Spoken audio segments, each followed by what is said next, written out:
friend of mine introduced me to a rather special episode of this really old anime from 1985. Why it's special, I'm not going to reveal just yet, as that's kind of a major plot point. However, I will give you a little background on the anime itself. It takes place in the year 2138. At this point, most of the human race is spread across the galaxy. Because such a force would not be easily controlled by just one government, instead, the peace is managed by this organization known as the World Welfare Works Association, or WWA for short. The show is centered on two agents, Ki and Yuri. Sorry. But with a name like Yuri, that's like the first thing that pops into my head. These two are known as the dirty pair. Because they have a rather unique way of doing things that often leaves an epic trail of destruction shortly behind them. The episode begins with the marriage of Clicky Goldjeff, the son of a very wealthy businessman who founded the Universal Tour Agency. He is marrying 7 wives, all being held together on a chain. Kind of ironic, given this episode's reputation. It seems all is going fine when the organist stops playing the wedding march and starts playing a funeral march. The disguise comes off to reveal a woman in a red dress named Jonica, who kills... I have no idea, really. We see blood dripping down the screen, but no confirmed kills. Mr. Goldjeff orders her immediate capture. However, the pair escapes, causing massive damage to the ceremony in the process. It is here that the dirty pair are briefed and then sent to the aid of Mr. Goldjeff. There is a fair bit of fun banter here as the pair starts asking what Mr. Goldjeff's tastes are, to which the secretary interrupts, saying he likes women with glasses, not unlike herself. The fun thing is, this banter continues when they are given their assignment. When they are shown the picture of Clicky, they note that he's quite ugly. Then when Mr. Goldjeff says that's his son, they quickly change their tune. When they are shown the picture of the woman, they note her beauty, only to change their tune again when they discover she's the captor. Jonica is holding Clicky for ransom for the cost of 2 million credits.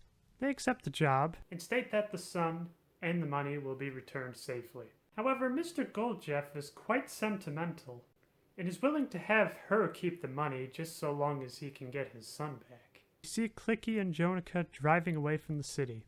Clicky is quite happy that she took him away. However, Jonica isn't so sure.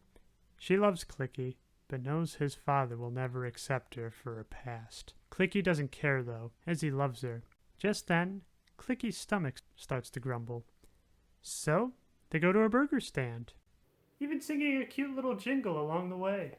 It turns out this is how the pair first met, was at a burger joint, so they give a little bit more significance to what seems like a throwaway gag. When they enter, the couple wins a sweepstakes to a tour of a private island. We bounce back to the dirty pair, who find this job to be beneath them.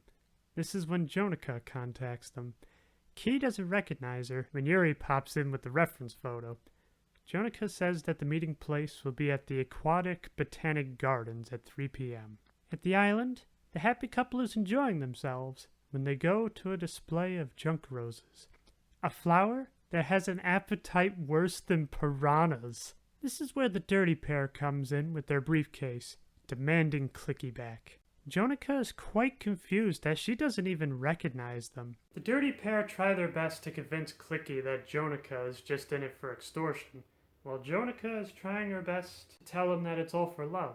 The dirty pair find this is wasting time, so they throw the briefcase of credits. In one swoop, Yuri grabs Clicky while Jonica reaches for the briefcase. Something happens to her as she says in a very monotone voice, "I never loved you.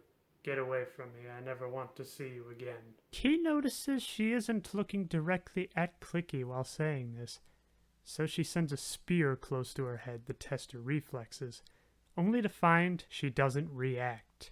This is enough to awaken Jonica, who then proceeds to throw the case into the junk rose exhibit. It turns out the case was emitting lens rays, which overloads the central nervous system. Or something like that. Key tries to finish the explanation when Mr. Goldjeff's secretary comes in. She states Jonica was just a transmitter of what she was saying. Mr. Goldjeff is with her. It was all Mr. Goldjeff's plan to get Clicky away from Jonica, but it failed. What's more is it was actually a digital copy of Jonica that was calling the dirty pair earlier. But this poses the question, why does he hate her so much? Well, it turns out Jonica was born male. I think you can see why I didn't want to spoil that part. It's fascinating that Mr. Goldjeff accepts her as a woman, but doesn't accept her as a suitable partner for his precious Clicky. This next part I find interesting. While Key and Yuri were initially shocked by this, they are even more shocked at Mr. Goldjeff's behavior of her. In this timeline, being trans is not only accepted, but quite common. According to the pair, 1 in 10 people have undergone gender transition. They use the term sex change, but that term is highly contested these days. Mr. Goldjeff wants Clicky to come back with them, but he refuses. That is when the guards descend on the pair. However, Jonica creates a distraction when a battle breaks out. At that moment, the marketing director comes in laying suppressive fire. So was this one of the qualifications to work with Mr. Goldjeff?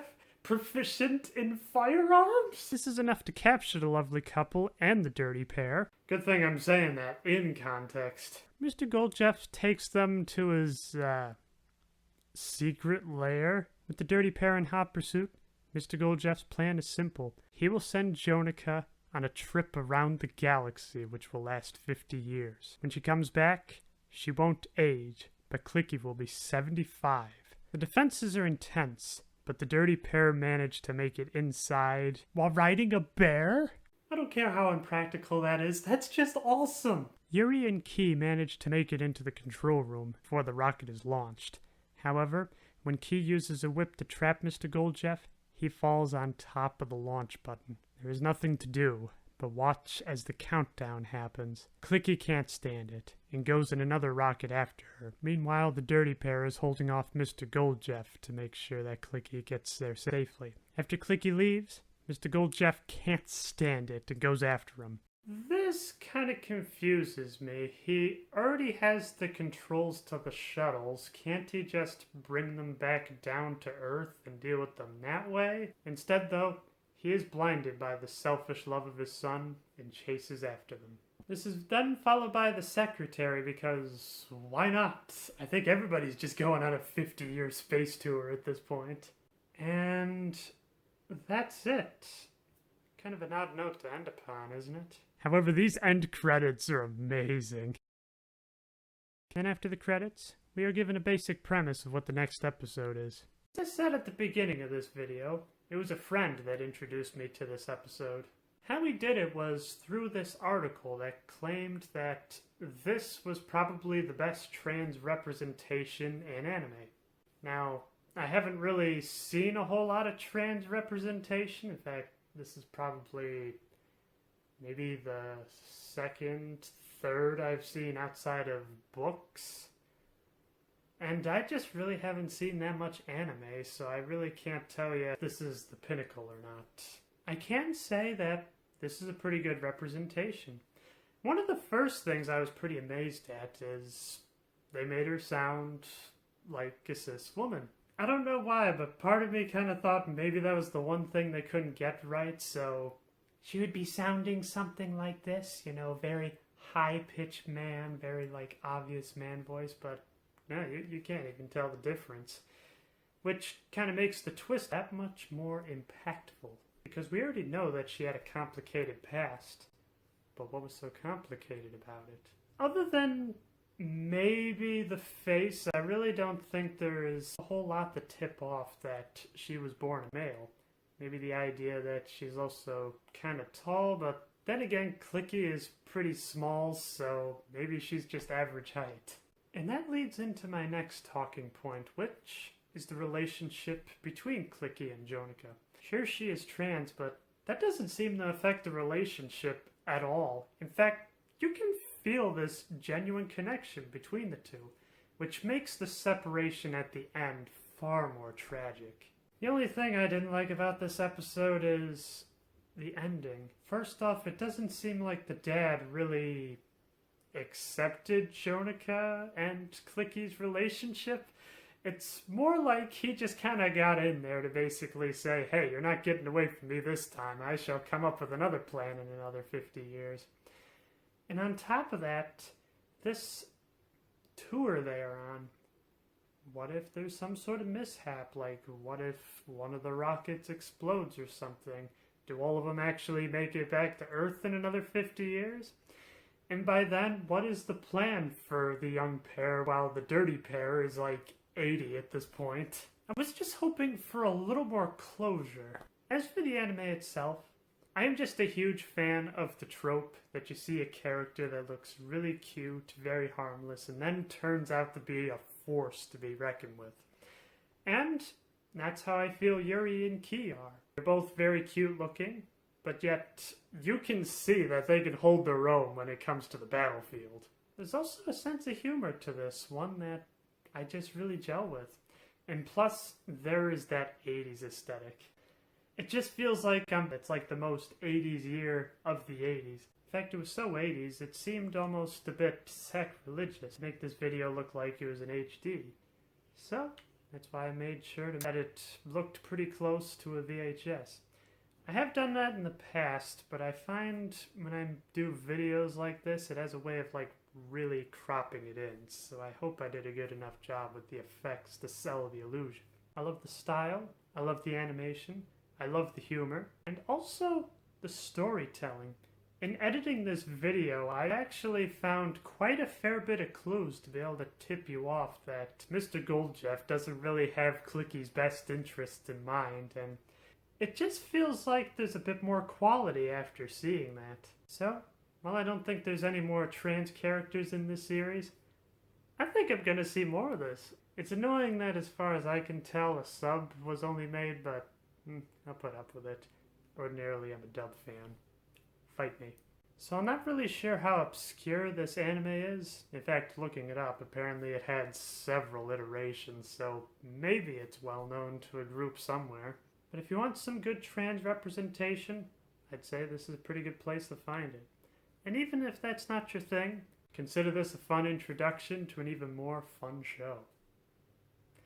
Until next time, keep having fun.